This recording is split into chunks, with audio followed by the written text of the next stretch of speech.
Before we begin the initiation, it is tradition that we have to explain why we want to receive this initiation.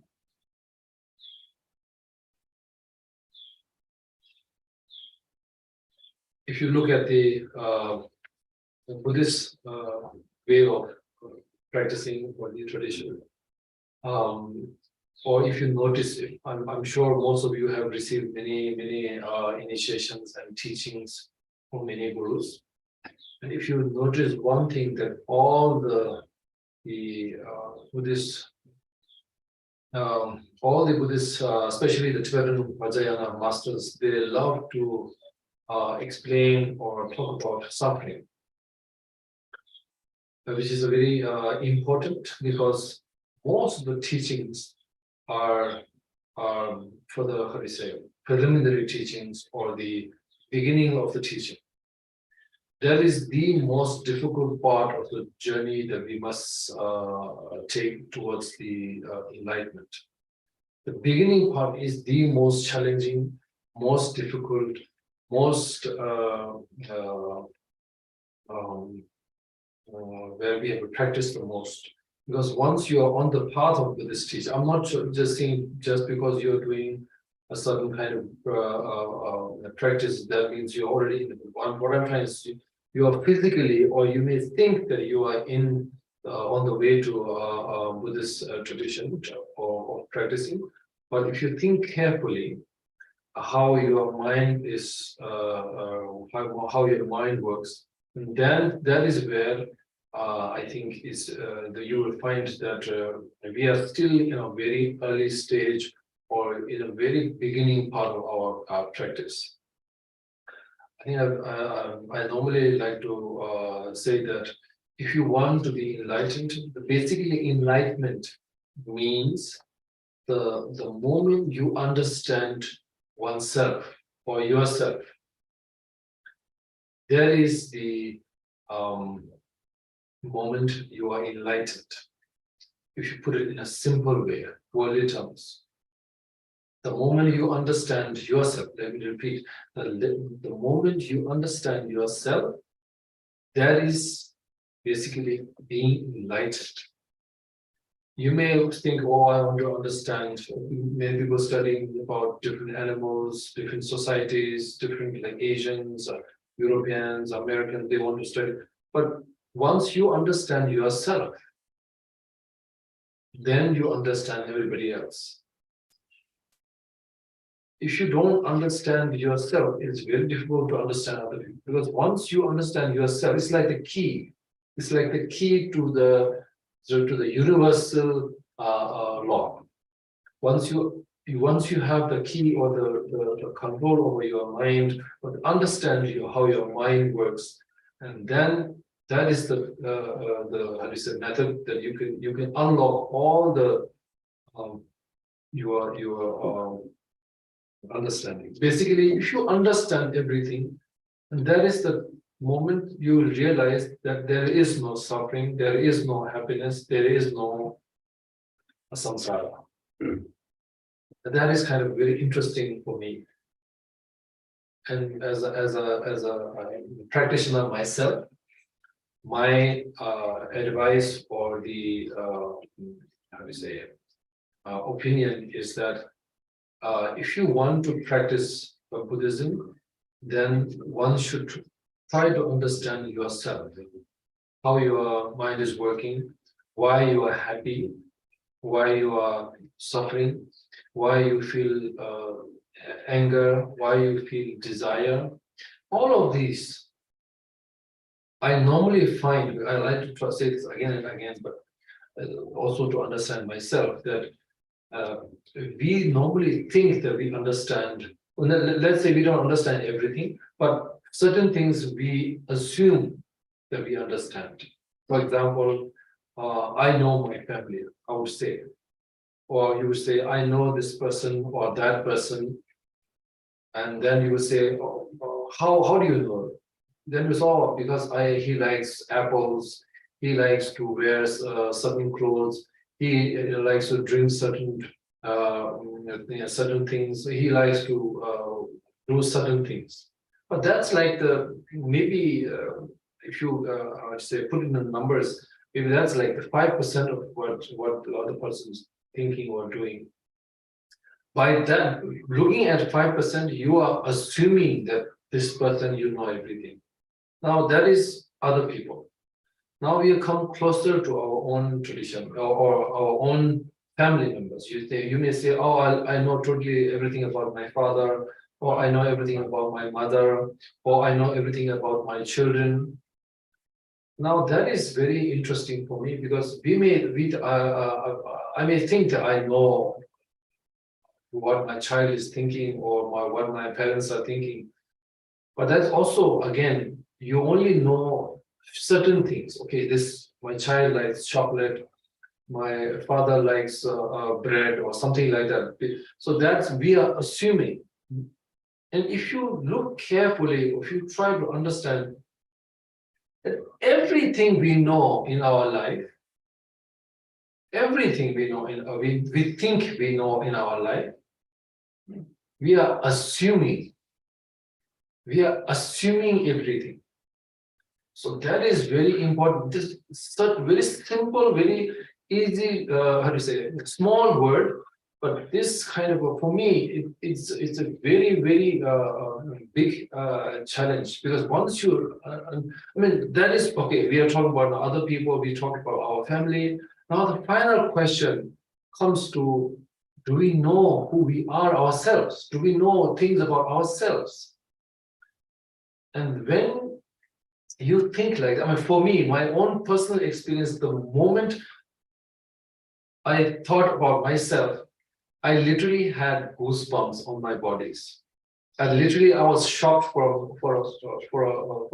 a while, thinking that I don't know anything about myself. Also, I'm also assuming things about myself. Or I like football, or I like swimming or sports, or I like a certain kind of food, I like certain places. But these are vague things. This is kind of very interesting for me. Because when you think in this kind of a way, then you will see that although we all want happiness, none of us want suffering, and we all want happiness. Now the question comes is, what is happiness? Now this is also very interesting. I was when I realized that, I was quite how do you say shocked, and I was quite, because everybody. I mean, I'm 43-year-old. Ever since I know started to think, we all assume that we want happiness. This is basically how do you say, that's what we want, everybody. But then, if you carefully think and ask yourself, what is happiness? What gives me happiness? For example, there was recently or a month ago, there was a football World Cup match was going on. We are so excited. This team is winning. This team is losing. We are getting angry. We are getting happy. People are crying, and people are doing all kinds of things. Now, because we are not thinking at all. That's why we are feeling all this different kind of. If you think rationally, basically 22 grown-up person, not children, 22 grown-up people running around a ball, and everybody around them is screaming and yelling and being, getting angry and getting happy. They are crying. So if you think like that, kind of, why are we getting so excited? Why are we getting, because once the losing team is so sad, they are crying. The winning team is also crying because they are so happy, they can't believe. But then, how does it help? How does it help you as a person? Whether the team let's say, team is winning or losing. The team doesn't even know that you exist. So it's kind of if you think like that, it kind of feels funny. Why are we getting so excited, very happy, you know? So this is kind of a simple things that I normally like to test myself. These are the things. These are the questions that normally I ask myself. I'm just trying to share my experiences.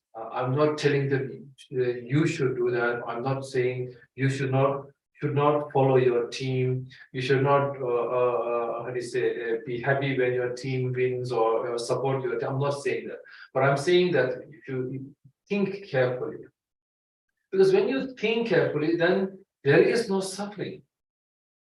You know, suffering and happiness is how do you say? These are all yeah conditions, right?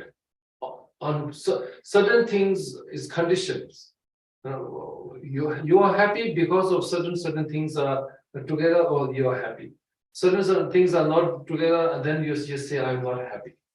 So happiness and let's say if you like apples, if you eat apple, and if the cause of your happiness is eating that apple, then whenever you eat the apple, you should be happy. But it's not like that. Only when certain things or certain conditions match, then you feel happy. You kind of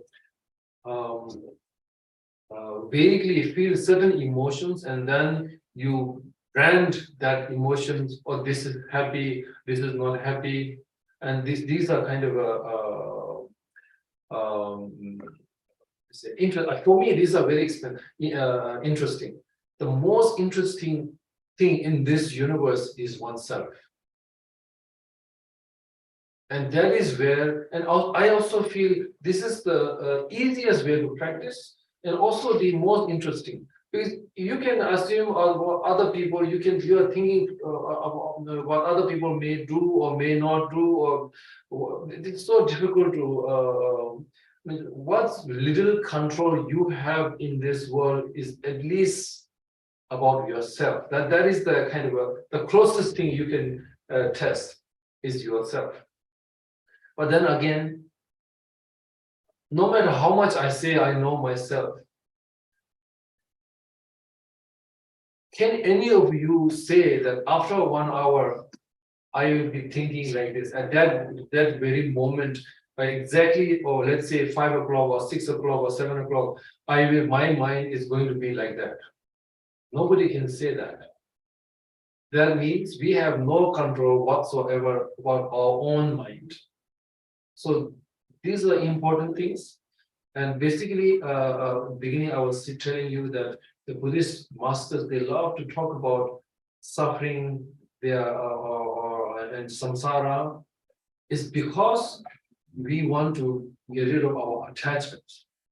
You know?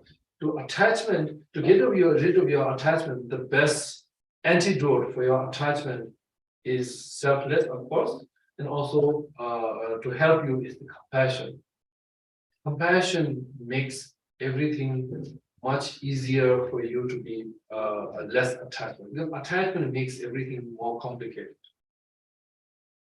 Even when you let's say we all know today, we all know everybody in this world who are born are going to be dying, going to die. We all know they will die. I know I will die. But when I say that, I don't feel anything. I don't have that fear in me that I'm going to die or something like that. But if I have some kind of a disease, if I know certain danger is close to me, then you will feel very scared of the death. This is also, very important, especially for our practitioners, because the end of your life. Because there is an end, that kind of death, that kind of gives you the encouragement to get. Why are we afraid of death? Because we don't know what's going to happen after that. We don't know what's after I take the last breath. Then what is going to happen to my mind or my spirit or my soul? Body, in one way or another, you'll be disposed. But your mind, we don't know. So that's why we are afraid. We are so afraid of dying. If you know everything, how your mind is going to do, or where your soul is going to land up, or anything like that, then one would not feel scared or anything like that. So I always say that we Buddhists have the luxury of suffering. Suffering is very important for our Buddhist practitioner, because there is suffering, that's the reason we want to practice. If there is no suffering, if there is no death, then there's no encouraging for you to practice. So these are general things I just wanted to share. So we are a little running short of time. So we will this is something that just I want you to think about, because it's very important to understand why you want to practice. You may be, I'm doing Vajrapani sadhana, I'm doing Manjushri sadhana, I'm doing all kinds of Hey Vajra, you are doing all kinds of sadhana. You may think, I'm doing everything, but you have to also understand why you want to do this. Right? Why? That is the most important question for a practitioner. If you do not ask yourself this question, then the point of your practice is kind of like you don't know what kind of why you're doing this practice. Once you know exactly why you want to do this practice, then your practice has more depth, more strength, more powerful. So again, this is nothing. I'm not really connected to this, but I just want to share. Just the other day, I was thinking that we have all kinds of deities. We have peaceful deities, we have wrathful deities, and I always find it kind of very interesting that because of the movies and the stories that we hear, we also link that to our own Buddhist practice. Because, for example, we have Mahakalas, we have peaceful like Manjushri, Avalokiteshvara. These are normal. But then you think about Mahakala, you think of Vajrapani. These are very scary. We have to be practice more carefully, because of their look, Mahakala and Vajrapani and all this, we project them to be the more powerful, more scary. So this is very wrong. Again, this is just an image. Vajrapani and Mahakala, they are all bodhisattvas, they are all Buddhas, they are all bodhisattvas. They can't be scary and from any direction or from any point of view. So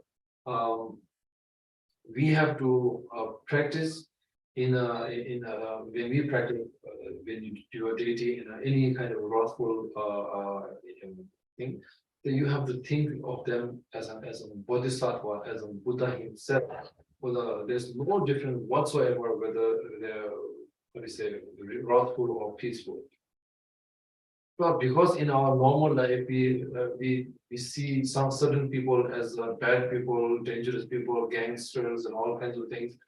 So we take the same image and put it in our deities, which I find that we must understand that we cannot say it's the same villain and bad people, or even good people with dangerous with weapons.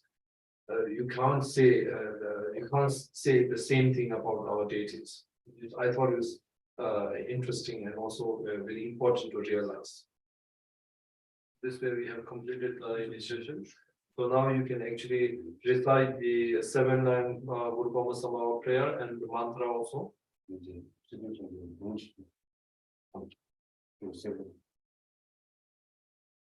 oral transmission. 7-line prayer. This one here is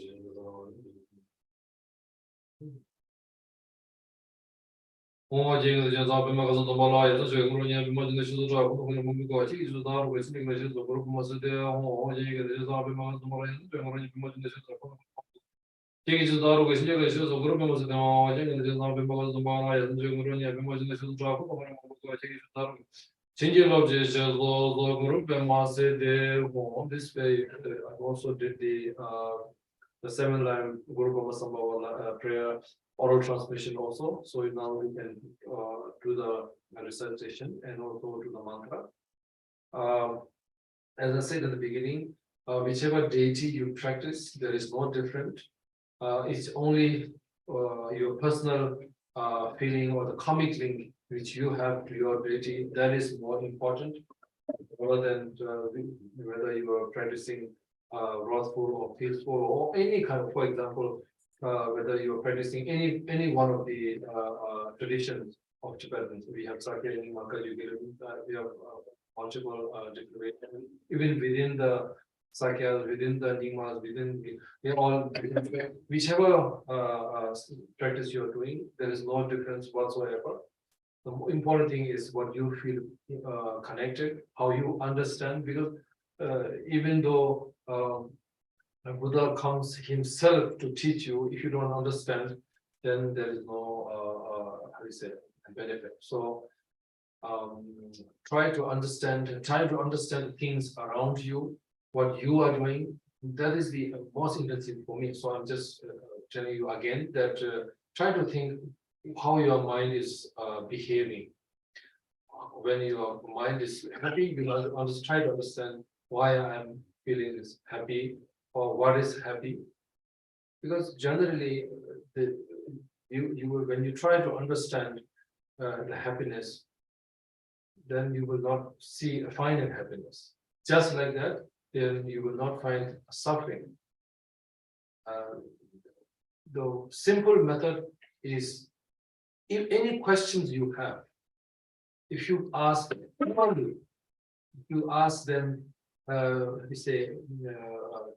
think carefully about your question, you will find the answers in your question.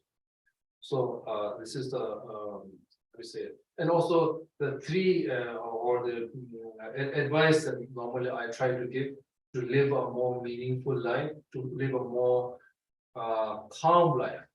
Instead of happy life, I would rather say more calm life, more relaxed life, because that is, I believe, is more important than, because happy is not stable, because it's very depends on your many causes and conditions. First thing is that to have a balance in your life. Whether you are doing exercise, too much exercise is not good, too less exercise is not good, too much medicine is not good, too less medicine is not good, too much love also is not good, too less love is also not good, too much meditation is also not good, because you have to understand your own body, your bones, your knees, your physical needs. These are the things. It's important to have a balance, because I cannot tell you 1 minute or 5 minute or 1 hour meditation is the perfect, because everybody is a little bit according to your mind, you are different. Actually, we are not so different, but we have perception of being so different. So Europeans are so different, Asians are so different, Americans are so different, Australians are so different, Africans are so different. It's just the outer skin color that maybe because of the sun is a little bit different. Other than that, there's no difference whatsoever. Even the food, whether you have Indian curries, or the American burgers, or the Italian pastas, or the French croissants, or anything like that. We may think that oh, we are so different, our food tastes so different, but we always forget the point of eating food. Why we eat food is to give energy or strength to yourself. The taste is actually not bad. Even actually the taste where it comes from. Basically, almost every dish you put in whichever country or whichever you put salt to have a taste. You have to put salt. You may put sea salt. You may put pink salt. You may put iodized salt or whatever salt you're putting. But the point is, you need salt. Or similar to like that, we all use barley or rice. These like 4 or 5 ingredients, which the entire world is going saying that we are different and we are different, but actually these 4 or 5 ingredients everybody uses. So if you think like that, then you are thinking beyond your community. Easier for you, because then when you see everybody's same, we are all same, then it's easier for you to connect with other people. Otherwise, especially in today's day and age, we have we are different, we are better. There is no such thing as good or better, or it also depends. Every country has good people, so-called good people, and so-called bad people. Or every country has rich people, poor people. Not just every country, every society has rich people, poor people, good people, bad people, handsome people. Now, if you go even smaller, not even your society, now even only the street that you live in, or the building that you are living in, if you're living in an apartment or something, even that will have the most richest person in this building, the poorest person in this building, most handsome person in this building, most poor, the ugliest person in this building. That's all.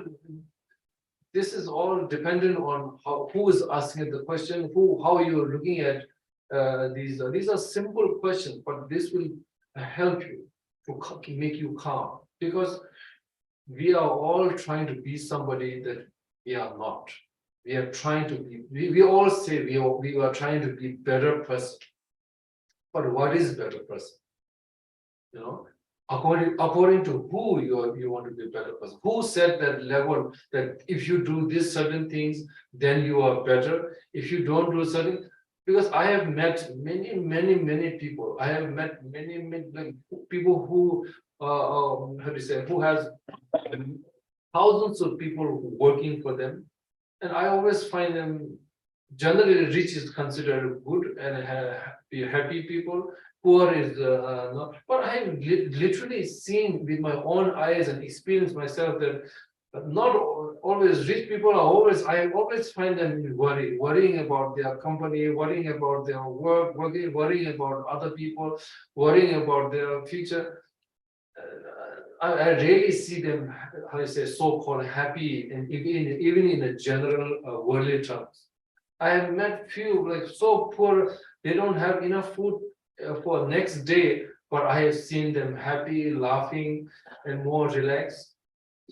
So this concept of rich and poor and all this is just how they say boundaries and the how do you say blocks that we have put in our mind, which has now you have to grow beyond that. You have to think beyond society the rules that we have in our. I'm not saying break all the rules. Please don't do that.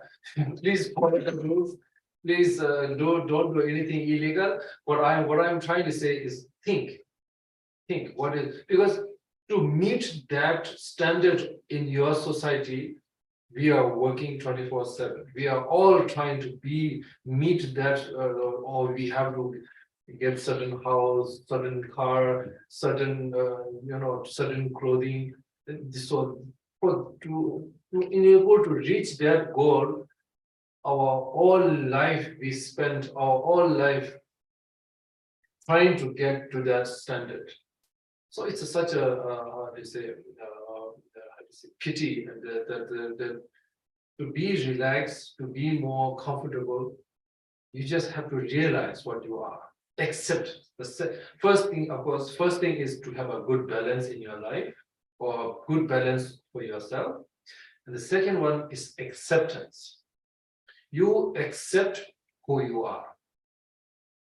I'm Asian, I'm 43 years old, I am, how do you say, I am Tibetan, for example. Just like that, whatever skin color you have, hair color you have, whatever physical body condition you have, you just have to accept who you are.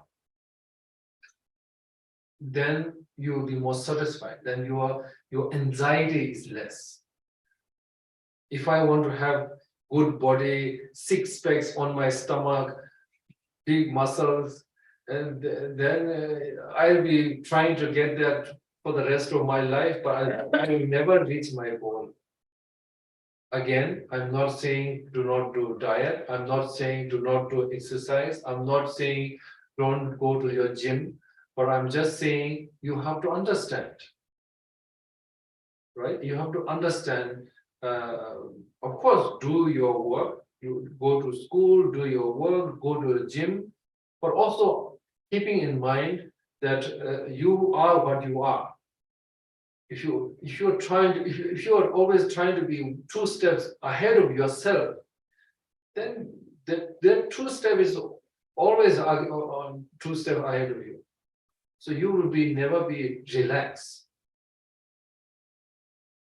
You will never be satisfied.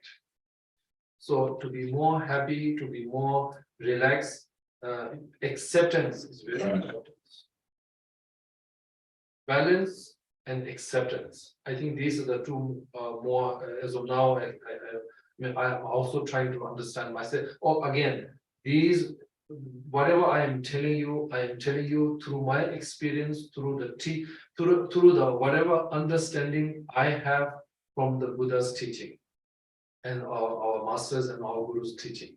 Whatever understand I have, then I'm trying to pass it on to you. I'm trying to make it easier for you. I'm not saying what I have understood is the right way. I'm not saying that whatever I understood is the best way. You must, for all of you who must follow this path. I'm not saying that.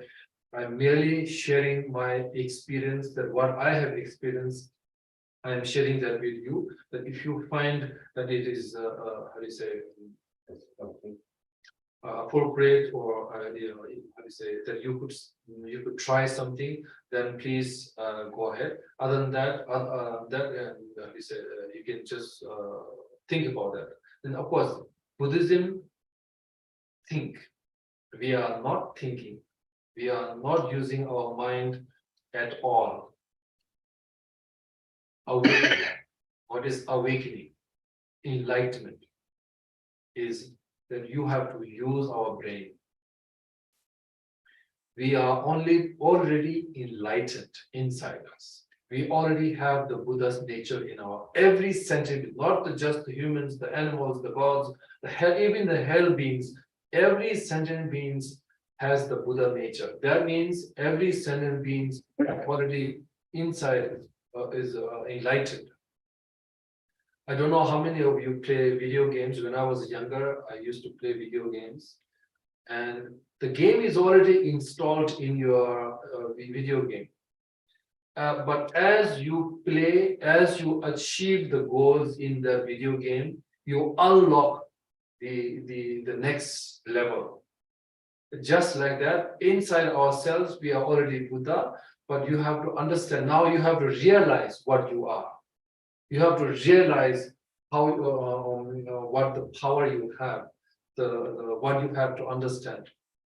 And once you have that, then in a worldly terms, easiest way of explaining Buddhahood, that is Buddhahood. Otherwise, it is not possible to attain Buddhahood in a one lifetime.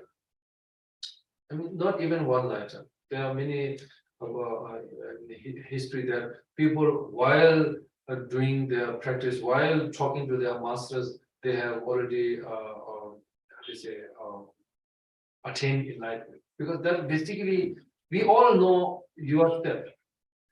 We all know where we are in according to the teaching. and then to attain enlightenment, to be a Buddha myself, to be enlightened myself. We all know the path, which path to take, how you get rid of all your defilements, to get more merits, to be enlightened. That we all know.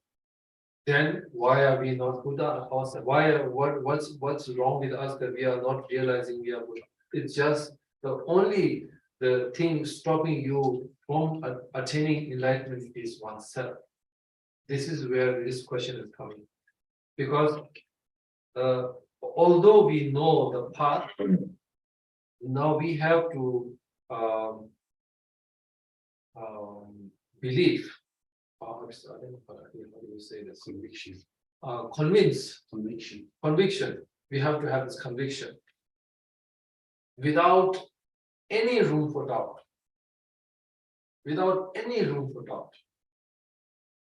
Because right now, although we say, "Oh, I want to attain Buddhahood, I want to be," at the back of your mind, we have so many questions, so many doubts, so many questions arising. Because when you get rid of all of these questions, all of these doubts in your mind, with the conviction, 100%, zero doubt, zero question, then that is the, how to say, and in order to achieve that, then you have all these different practices you can do. So that is basically the goal.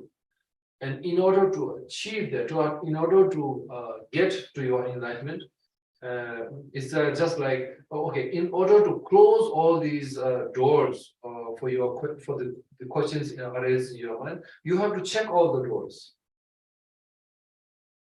If you have so many doors in front of you, you say, okay, I will follow door number 3, and I will go to number 3. But in the back of your mind, what about door number 1? What about door number 4? What about door number 5? These questions will keep you attached and keep you how do you say questions. So in order to stop that, you check. You have, before you go through any door, you check all the doors. Recently, I heard interview of an astronaut, people who go to space to study. He said that astronauts don't pray and say, "Oh, let's hope everything is fine in this rocket, and then we will arrive on space."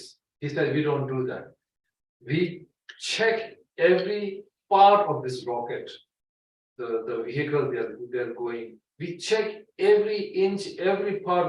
Then everything is fine. Then they travel. So that means there is no question in their mind, because everything is perfect, 100%. Then they go.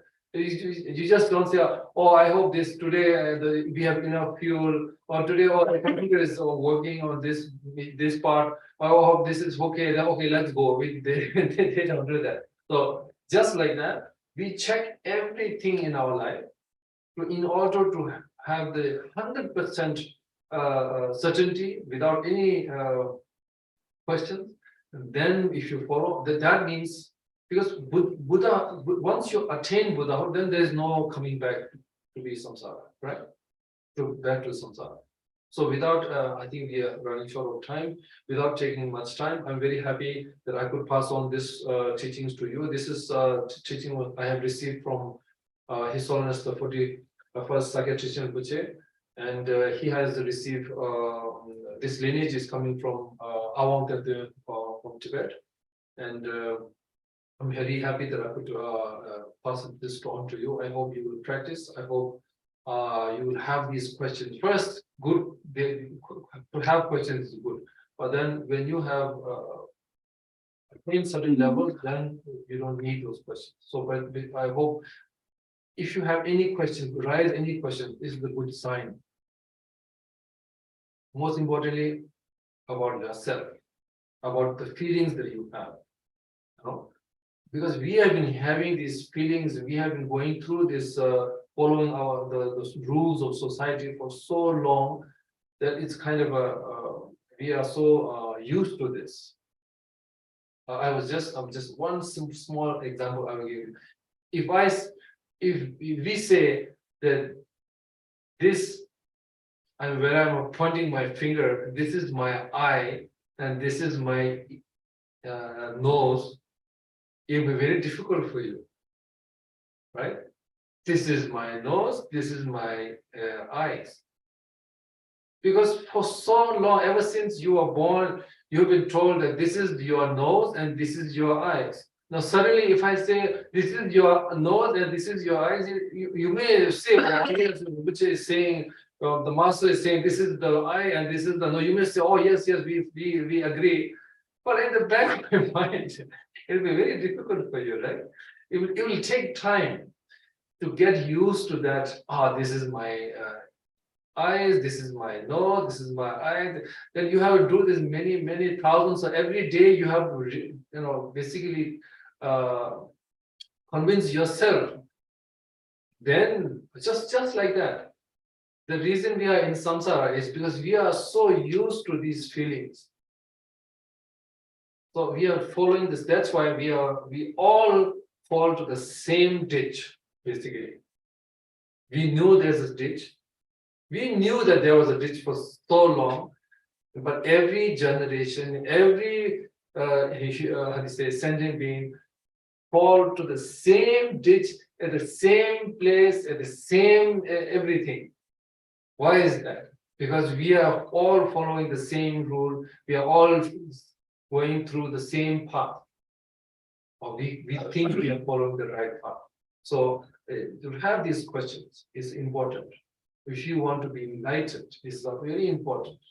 If you want to be enlightenment is basically in your mind. There's physically there is nothing to be enlightened. It's all mental. It's all in here, right? So again, I'm putting my head and saying this is my mind. I don't know what my mind is. I can't see again. I'm following the rules, so I'm saying this is my mind. I'm following my pointing at my head and saying this is my mind. So these are simple things, but very, I think, important questions that one must ask. Right?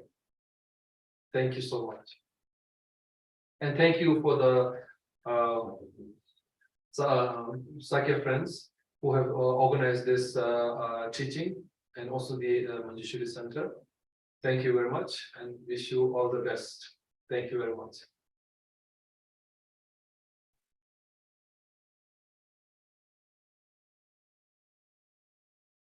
On behalf of Sakya friends, let me express deep gratitude to His Holiness, the 33rd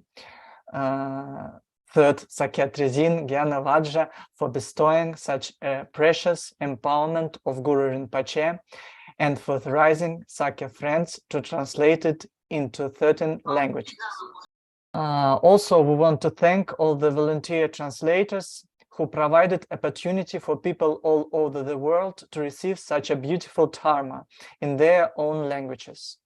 Dear Your Holiness, let me report that today in the Sakya Friends live stream we had over than 2,400 people from over 60 countries around the world. Sakya Friends was created about 1 year ago, and since that time we have already translated 20 empowerments and 20 teachings of the Sakya lineage holders, including 17 empowerments of His Holiness the Sakya Trichen and 10 teachings of His Holiness the 42nd Sakya Trizin and 6 teachings of Asanga Vajra Rinpoche. Also, recently we have hosted 17 teachings and other online events by Lama Chodak Rinpoche from Australia, who has kindly agreed to guide Sakya friends as a teacher, not only studying the Dharma, but also in online practices, and to give answer to our questions in Q&A sessions. Today's empowerment became a great blessing to everyone of 1,400 participants from over 60 countries, and to Sakya Friends as a new group. This inspires us in work that we are doing for Sakya lineage and for sharing Buddha Dharma in general. We will humbly request you to let us translate more Sakya teachings into different languages in the future.